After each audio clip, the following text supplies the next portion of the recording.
Kilmer Abrego Garcia El Salvador থেকে ১৬ বছর বয়সে যুক্তরাষ্ট্রে আসেন স্থানীয় গ্যাং থেকে নিজেকে রক্ষা করতে। প্রায় এক দশকের বেশি তিনি দেশটির স্থায়ী নাগরিক। গেল মাসে MS-13 গ্যাংয়ের সদস্য সন্দেহে যুক্তরাষ্ট্র থেকে যাদেরকে এল সালভাদরের জেলে পাঠানো হয় তাদের মধ্যে কিলমারও আছেন। তার বিরুদ্ধে নেই কোনো অপরাধের তথ্য।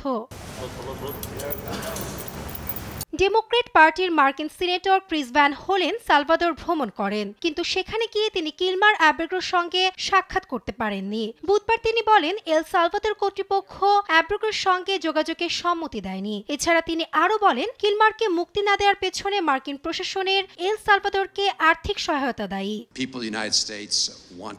মার্কিন যুক্তরাষ্ট্রের জনগণ এল সালভাদরের জনগণের সঙ্গে ভালো সম্পর্ক রাখতে চায় এবং এর মধ্যে আমাদের অর্থনৈতিক সম্পর্ক সম্প্রসারণও অন্তর্ভুক্ত।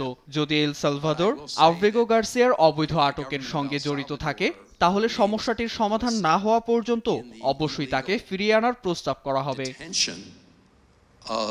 সোমবার মার্কিন প্রেসিডেন্ট ট্রাম্প ও El Salvador president Nayib Bukele Oval অফিসের বৈঠকে অ্যাব্রেগোকে প্রত্যাবাসনের কোনো ইঙ্গিত প্রকাশ করেননি ট্রাম্প। নাইব বুকেলে বলেন নির্বাসিত কোনো ব্যক্তিকে ফেরত পাঠানোর কোনো পরিকল্পনা নেই।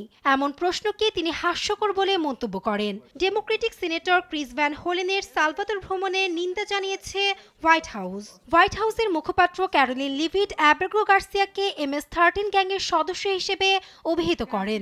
এছাড়াও অ্যাব্রেগোকে ফিরিয়ে আনা হলে পুনরায় নির্বাসিত করা হবে বলেও মন্তব্য করেন ক্যারোলিন লিভিট।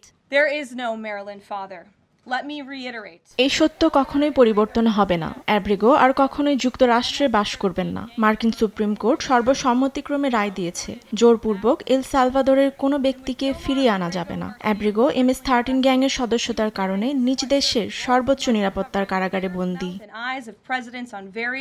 পরবর্তীতে বৃহস্পতিবার মার্কিন সিনেটর ক্রিস ভ্যান হোলেন সামাজিক যোগাযোগ মাধ্যমে ছবি পোস্ট করে বলেন তিনি অ্যাব্রেগোর সঙ্গে দেখা করেছেন। তিনি আরও বলেন তার মূল উদ্দেশ্য ছিল অ্যাব্রেগোর সঙ্গে সাক্ষাৎ করা।